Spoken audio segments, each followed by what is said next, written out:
People, back at it again. Another episode of The World is Burning. If you're new here, give us a sub, join the community. I love to hear from you guys. This is just a channel where we're talking about the current economic situations that people are going through, and we're going to be documenting these 2024 collapses. Today we're talking about Bidenomics. Every time I hear this and I hear stuff from the Biden campaign or the Biden team, they always say the economy is great, everything's perfect, Bidenomics is fantastic, but people are really struggling to even live. What's the truth? I don't know. Let's get into it. Trickle-down approach failed the middle class. It failed America. So I came into office determined to change the economic direction of this country. To move from trickle-down economics to what everyone on Wall Street Journal and Financial Times began to call Bidenomics. I didn't come up with the name. I really didn't. I now claim it. But I believe that every American willing to work hard should be able to get a job no matter where they are. In the heartland, in small towns, in every part of this country, to raise their kids on a good paycheck and keep their roots where they grew up. That's Bidenomics. Yeah, that didn't really tell me anything about Bidenomics. With the Roosevelt, it's no longer a hotel.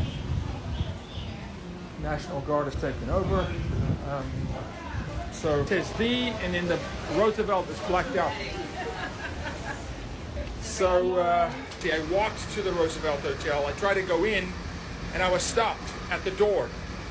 And a lot of National Guardsmen, they stopped me at the door, and I said, "Hey, isn't this the Roosevelt Hotel?" And they said, "No, it's not the Roosevelt Hotel. This is no longer a hotel."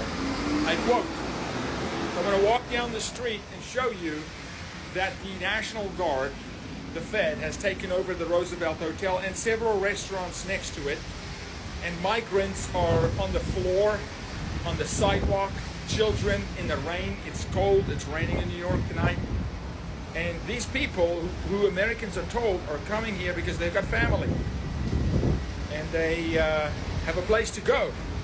They do not have a place to go. They're currently in the Roosevelt Hotel, which is funded by the taxpayer, by you.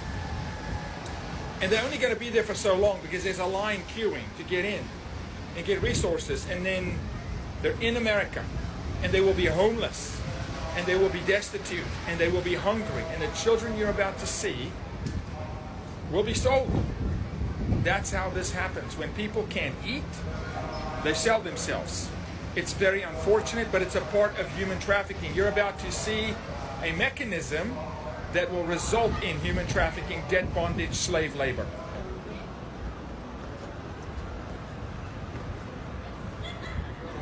See that restaurant? It is migrants only.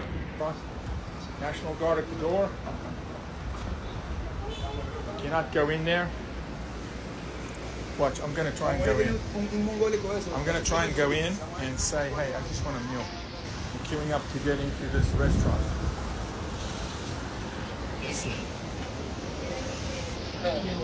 You guys open for public? No. Not open for public? No. No food? No. The Roosevelt. That was more of a migrant video than a Bidenomics, to be honest. But yeah, if you go back to one of my previous videos, you'll see we cover the migrant crisis and how it's going to financially ruin a lot of these cities.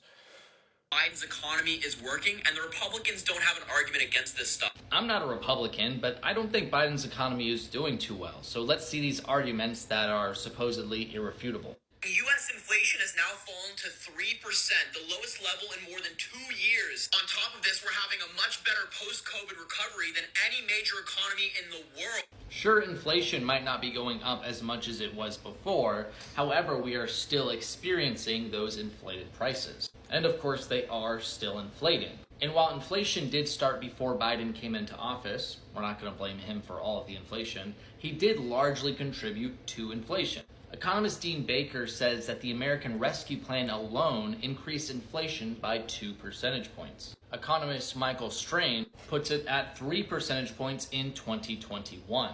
And sure, if you look at 7 cherry-picked countries, our inflation isn't currently as bad as them, but just because they're worse doesn't mean we're doing good.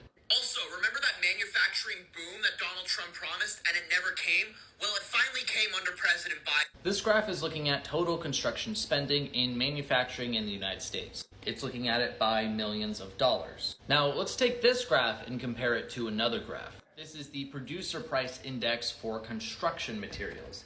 As you can see, the price of construction materials increased rapidly. Price increases for all sorts of construction materials, all sorts of inputs for construction, is going to lead to more spending on construction. Does that explain all of this? No, but that's a lot of context to leave out. If we look at manufacturing PMI, it has not been doing too great, almost free fall dropping. PMI is a diffusion index summarizing economic activity in the manufacturing sector in the US. We can also look at growth of United States manufacturing production, and we are currently in the negatives. And additionally, we have reports from the US Bank Freight Payment Index that showed truck freight volume and spending in the second quarter of 2023 declined by the highest levels since the early days of the pandemic. So no, things are not looking too bright. Bidenomics does not seem to be working. We can go over stat after stat after stat. Biden is one of the most interventionist presidents we've ever had.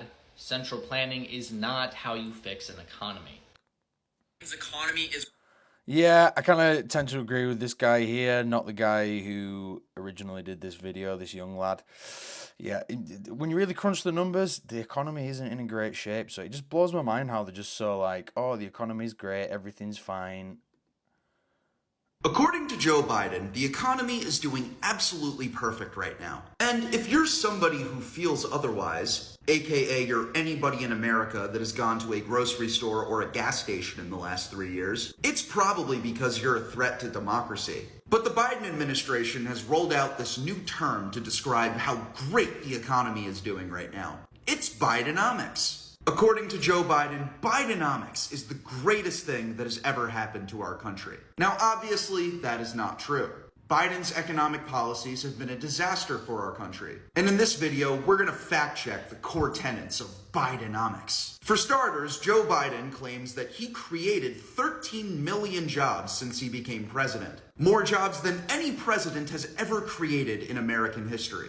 But Joe Biden's claim that he added 13 million jobs during his administration ignores the fact that America lost 9 million jobs during the COVID pandemic in 2020. You know, when governments forced businesses to shut down. So 2/3 of the jobs Joe Biden claims he created were actually added back when lockdowns ended. So when you factor that in, our country has only added 4 million new jobs since Joe Biden has been president, which is 1 million less than the 5 million that were added at this point when the Orange Man was president. But there is one thing that Joe Biden leads every other president at, and that is annual inflation rates. Speaking of that, another core tenet of Bidenomics is that Joe Biden says all the time, wages are up. Americans are taking more money home in their paychecks. Now, as you can see by the blue line in this graph, wages have in fact increased under Biden's presidency. But as you can see by the other line, inflation has far outpaced the growth in wages since he's been president. Therefore, real wages, which are wages adjusted for inflation, have actually decreased every single month since Joe Biden has been president. You may be getting a bigger paycheck, but you have become poorer under Joe Biden.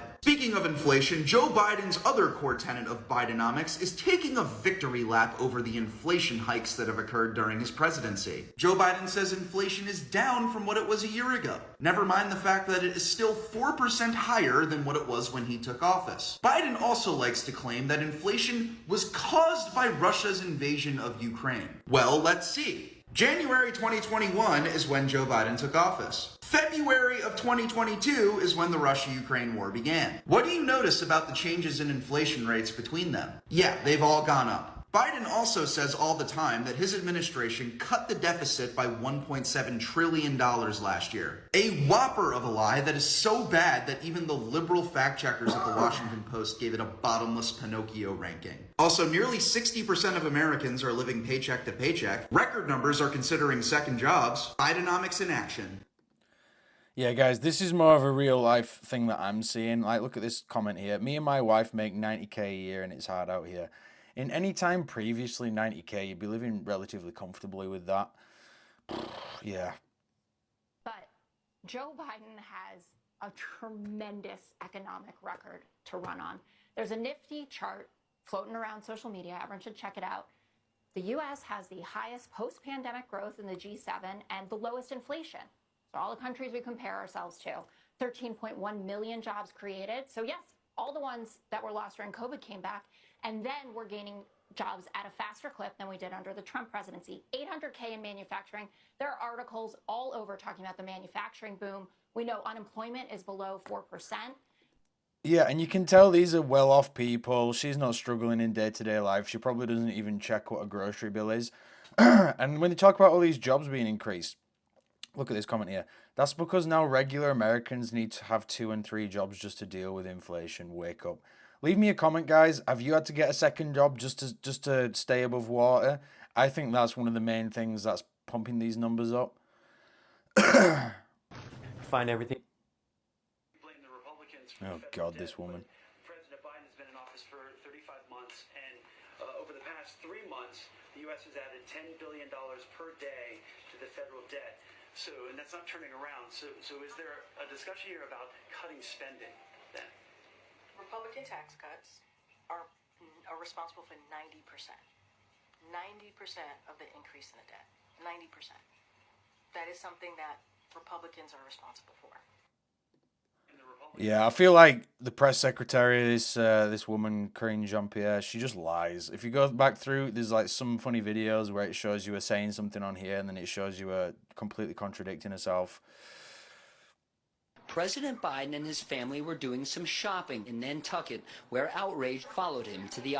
Listen to that. Shopping in Nantucket. These people are so out of touch. Nantucket is one of the nicest places in America.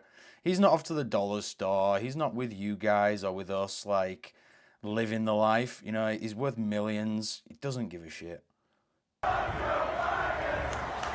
Most Americans are angry over the state of the economy. 89% of Americans are extremely or very concerned about inflation, and only 20% of Americans polled think the economy is in excellent or good shape. Ahead of Thanksgiving, Biden tweeted that gas prices are down $1.70 from their peak. But today, gas prices remain 37% higher than the day he took office. Home sales are now at 13-year lows. Interest rates are at 23-year highs. American credit card debt is now over $1 trillion for the first time in American history. The president has long insisted his policies are working. President Biden and... Yeah, guys, apparently he insists his policies are working. Let me know, do you feel like his policies are working? Less than 1 year until the 2024 presidential election, Democrats are now ditching the term Bidenomics as the economy under Biden faces increased criticism. Take a look at these numbers. Since the president took office, consumer prices are up better than 17%. Gas. Look at this, guys. Red, red, red, red, red. Everything's up. Nothing's in a good place. Is Bidenomics working? I'll let you decide. Prices up better than 35%. Credit card debt is up better than 40%. Wages, meanwhile, are down nearly 3%. The Wall Street Journal writes the president continues to boast about jobs because it paints a better picture for him, despite Americans caring more about inflation and prices at the cash register. They're still up above 3%. Less than one. Everything is... We'll do one more and then we'll get out, guys. But yeah, leave me your comments. I'd love to know what your take on this Bidenomics is. Is it working? I don't think anyone's in a better position right now. Folks, $7 for cheese? Is $7.48 a lot for a massive block of cheese? $7 for orange juice? Oh yes, everything is fine. Same price I pay for soy milk was $3.99. F Bidenomics. Why can't Biden control the weather to make a better citrus crop? It's fueled by the climate crisis, which Biden has committed to making worse. As a European, this seems like a pretty good price for 4 liters of orange juice. Fuck the prices. Why would you need a 4-liter container for juice? Thirsty. What is a liter? Please convert it to freedom units. 2.5 school shootings. $50 for 2 drinks and an order of mozzarella sticks in Manhattan. Guy goes to New York City and discovers things cost money. I think he knew things cost money. I think what took him back a bit is that things are now dystopia expensive. Anyone washing down mozzie sticks with an espresso martini deserves what they get. Inflation is tearing my family apart. I'm sorry, did you spend more than $500 on mangoes? Not taking questions at this time. Thank you. At least the baby food for 89 cents. They were able to feed the baby. Nope. Yeah, guys, we'll leave it there. Leave me your comments. I want to know what your take on this Bidenomics is. Is it going to get any better? Is he actually doing anything to help people? Leave me a comment, and I'll catch you on the next one. Bye.